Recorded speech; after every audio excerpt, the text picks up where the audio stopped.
Welcome back to ABC English Story. In a world that moves faster every day, have you ever felt left behind? Have you ever looked at new technology and felt a sense of fear or confusion? We often hear big words about the future, but the most important stories are not about the technology itself. They are about how that technology changes a human life. Today's story is about a man named Samuel, who lived in a world of quiet precision, and it's about how an invisible force, a thing he could not see or touch, gave him back the one thing he treasured most: time. Samuel was a watchmaker. For 50 years, his world was a small circle of light on a wooden desk. It was a world of tiny gears, steady hands, and the patient, rhythmic heartbeat of a clock. He understood time as something physical, something you could hold. He loved the integrity of a well-made machine where every piece had a purpose. But after he retired, the world outside his window began to feel like a machine he no longer understood. He lived in a quiet house filled with old books and clocks, each one a memory. But the world outside hummed with a different energy. He saw people talking to their phones, laughing with voices from tiny earbuds, and getting into cars with no one driving. It felt alien. He felt like a ghost from another time, a black and white photograph.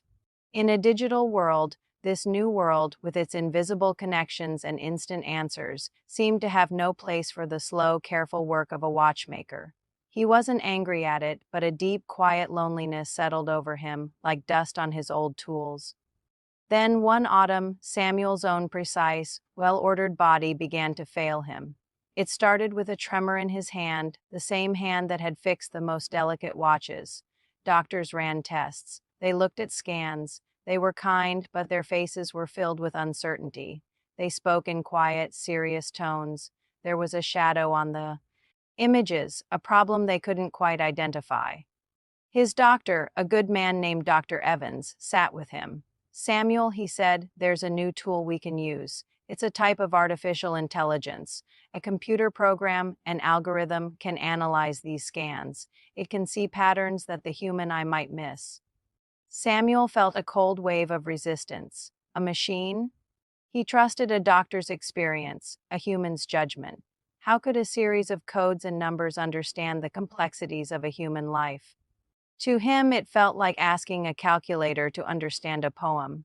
It felt like a betrayal of everything he believed in: skill, intuition, and the human touch.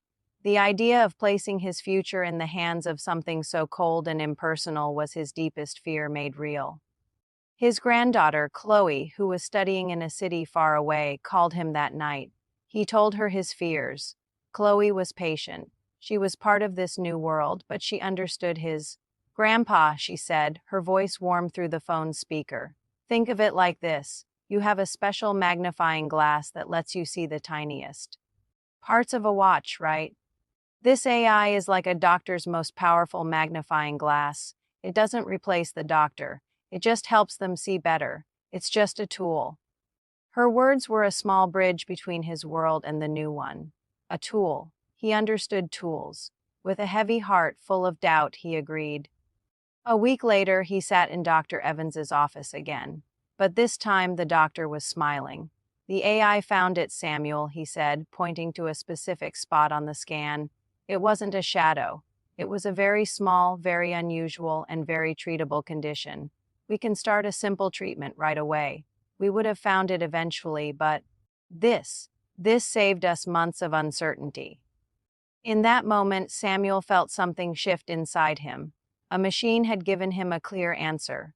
A tool had given him hope. The cold technology had delivered a profoundly warm and human gift, a second chance. This experience opened a small door in Samuel's mind. He started to feel a flicker of curiosity instead of fear. Chloe, seeing the change in him, sent him a gift, a simple tablet computer. She taught him slowly and patiently how to use it for video calls. The first time he saw her face on the screen, smiling at him from her small apartment 1,000 miles away, it felt like magic. He could see her laugh, not just hear it. Technology was no longer a force pushing him away. It was a thread pulling him closer to the person he loved. Feeling braver, he tried something else. He had always wanted to visit the state's historical museum, but the long drive was too much for him now. Chloe helped him use a ride-sharing app on his tablet. He watched in quiet amazement as the app used AI to find a car nearby and calculate the most efficient route. A quiet electric car. Arrived a model with advanced autonomous driving features. It navigated the busy city traffic with a calm efficiency that surprised him. As he sat in the car watching the world go by, he realized this tool wasn't taking away his independence. It was giving it back. A new energy sparked within him. He had spent his life preserving the past through old clocks. What if he could use new tools to do the same thing? He discovered an AI-powered software that could colorize old black and white photographs. He started a new project, a passion that filled his days. He began scanning and restoring old photos of his town, bringing the faces of the past into the vibrant color of the present. He started a blog, sharing the photos and the stories behind them. People from all over the world, people whose families had come from his small town, found his blog. They left comments, sharing their own memories. Samuel, the man who felt like a ghost in the modern world, had become the keeper of his town's digital memory. He was more connected to people than he had been in 20 years. Samuel's life was transformed. He learned that artificial intelligence, these complex algorithms, were not something to fear. They were tools, and like any tool, their purpose is defined by the person who wields them. They could be used to create distance, but they could also be used to build bridges. They could be impersonal, but they could also be used to preserve our most personal histories. The true revolution wasn't in the self-driving cars or the medical scans. The revolution happened inside Samuel. He learned to adapt, to be curious, and to find the humanity within the machine. So what is the lesson in Samuel's quiet story? We often hear about the challenges of AI. We worry about jobs being automated. We worry about our privacy and the ethical questions of a world run by algorithms. These are important conversations, and we must have them. But Samuel's story reminds us that the future is not something that simply happens to us. It's something we can choose to participate in. It reminds us that our most human qualities, curiosity, resilience, and our need to connect are the very skills we need to navigate this new world. Technology is moving fast, but it doesn't have to leave us behind. We can ask ourselves, how can we use these new tools to be more creative? How can they help us solve problems, heal the sick, and connect with loved ones? How can we, like Samuel, use the tools of the future to honor the best parts of our past? Thank you for joining us today at ABC English Story.